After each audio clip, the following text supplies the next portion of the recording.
আমাদের 4 তারিখে একাদশী এবং 4ই মে 2024 একাদশী, বারুণী একাদশী এবং 5ই মে এই একাদশীর পরায়ণ। এখন আমরা মাহাত্ম্য কথা শুনবো। এই মাহাত্ম্য কথা ভবিষ্যত্তর পুরাণে অর্থাৎ যুধিষ্ঠির এবং কৃষ্ণ সংবাদে বর্ণিত হয়েছে। যুধিষ্ঠির মহারাজ ভগবান কৃষ্ণকে বললেন, হে কমলনয়ন, হে কৃষ্ণ, আমি জানতে চাই বৈশাখ মাসের কৃষ্ণপক্ষের এই যে একাদশী তিথি, এই একাদশী তিথির মাহাত্ম্য কি এবং এই একাদশী তিথি কে পালন করেছিলেন এবং এর বিশেষ তথ্য আপনি আমাকে কৃপা করে বলুন। ভগবান শ্রীকৃষ্ণ অত্যন্ত প্রসন্ন হয়ে যুধিষ্ঠির মহারাজের এই প্রশ্নের উত্তর প্রদান করলেন। কি করলেন না, হে নৃপশ্রেষ্ঠ, আমি তোমার এই প্রশ্নে অত্যন্ত প্রসন্ন হয়েছি। তুমি জেনে রাখো, এই যে একাদশী ব্রত, এই একাদশী ব্রতের ফল অমোঘ, অর্থাৎ অনন্ত অমোঘ। যেমন বলছেন যে এই একাদশী ব্রতের দ্বারা যে সমস্ত দুর্ভাগ্য বা পাপ করেছেন সর্বপ্রকার পাপ ক্ষয় হয়, সৌভাগ্য প্রাপ্তি হয়। শুধু তাই নয়, যে সমস্ত স্ত্রী লোকরা নিজেদেরকে বা সামাজিকভাবে অভাগা বা দুর্ভাগা বলে চিহ্নিত করেন, তাদেরও সেই দুর্ভাগ্য, কারণ দুর্ভাগ্য তো আমাদের কর্ম থেকে আসে আর সৌভাগ্য আমাদের কর্ম থেকে আসে।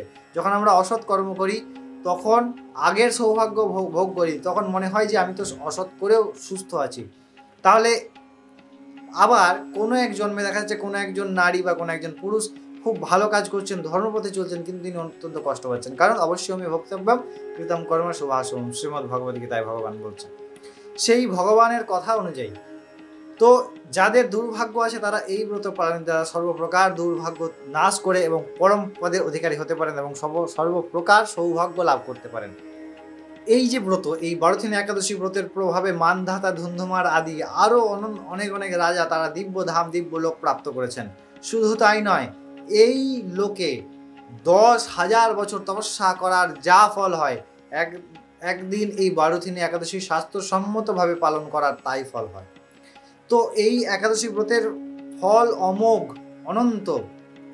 আরও বলছেন শাস্ত্রে যে এই পৃথিবীতে অশ্বদান অপেক্ষা, অর্থাৎ অশ্ব থেকে গজ শ্রেষ্ঠ, অশ্ব মানে ঘোড়াদান থেকে গজদান শ্রেষ্ঠ, এই গজদান থেকে ভূমিদান শ্রেষ্ঠ, ভূমিদান থেকে তিলদান শ্রেষ্ঠ, তিলদান থেকে স্বর্ণদান শ্রেষ্ঠ এবং এই স্বর্ণদানের থেকেও অন্নদান শ্রেষ্ঠ।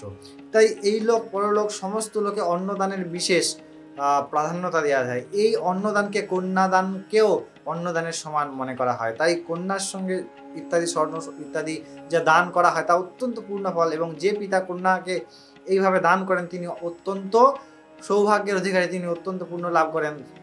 যা মানে চিত্রগুপ্ত, যিনি ভগবান যমরাজের বিচারালয়ে কাজ করেন, সমস্ত জীবাত্মার কর্মের বিধান করেন, তিনিও চমকিত হয়ে যান যে এর পুণ্যের ফল কি লিখব।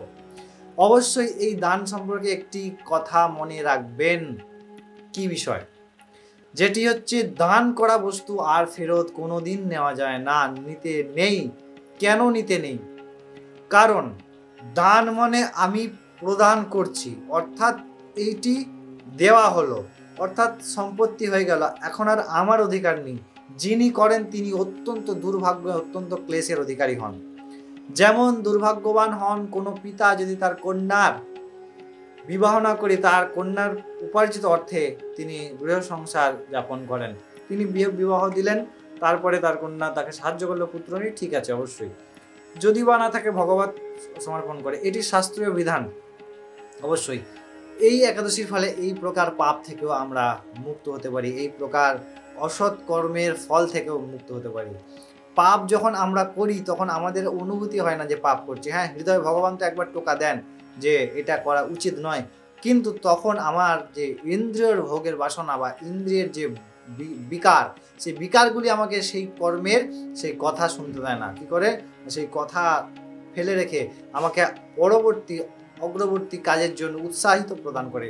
তাই খুব সাবধান, এই বিষয় থেকে আপনারা অত্যন্ত সাবধান এবং এই বিষয়ে অত্যন্ত সাবধান থাকবেন এবং অত্যন্ত গুরুত্বপূর্ণভাবে এই বিষয়টি দেখবেন। কখনো এমন না হয় যে আপনার কৃত দান যেন আবার আপনার কাছে আপনি আবার জোরপূর্বক নিয়ে নেন বা ফেরত নিয়ে নেন, একদম নেবেন না। যাতে আপনি খেতে না পান, অবশ্যই নেবেন না। এর ফলে আপনার বিরাট সৌভাগ্য, আপনি যেখানে যে কোনো কাজ করবেন আপনার সেই জায়গাটায় অসফলতাই পাবেন এবং অত্যন্ত ক্লেশ পাবেন। তাই এই একাদশী শুধু তাই নয়, মহাদেব সাক্ষাৎ পালন করেছিলেন এবং তিনি অত্যন্ত আনন্দপ্রদ হয়েছিলেন। মহাদেবকে তিনি সাক্ষাৎ পরব্রহ্ম শিব মহাদেব, তিনি আলাদা কোনো বিষয় নয়, তিনি হচ্ছেন সাক্ষাৎ পরব্রহ্ম। তাই এই বিষয়টা থেকে অত্যন্ত সাবধান, এই বিষয়টা থেকে অত্যন্ত গুরুত্বর সাথে আপনারা নিন এবং এই একাদশী পালন করুন, পরের দিন পারায়ণ করুন। অবশ্যই আপনাদের অত্যন্ত কল্যাণ হবে, আপনাদের অত্যন্ত মঙ্গলময় এই জীবন হতে চলেছে। অবশ্যই এই ভিডিওটি যদি ভালো লাগে আপনারা সাবস্ক্রাইব করে সঙ্গে জুড়ে থাকবেন। আমরা প্রতিনিয়ত আপনাদেরকে শাস্ত্র পুরাণ এবং প্রত্যেকটি বারব্রত উপবাস সঠিক সময় শাস্ত্র সিদ্ধান্ত মতে আপনাদেরকে প্রদান করি। অবশ্যই ভিডিওটি ভালো লাগলে শেয়ার করবেন এবং নিজে একাদশী করুন, সমস্ত পরিবারের সবাইকে একাদশী করুন, গুরুর নির্দেশে করুন। অবশ্যই অনেক ভালো থাকুন, সুস্থ থাকুন। জয় রাধে, জয় নিতাই চৈতন্য।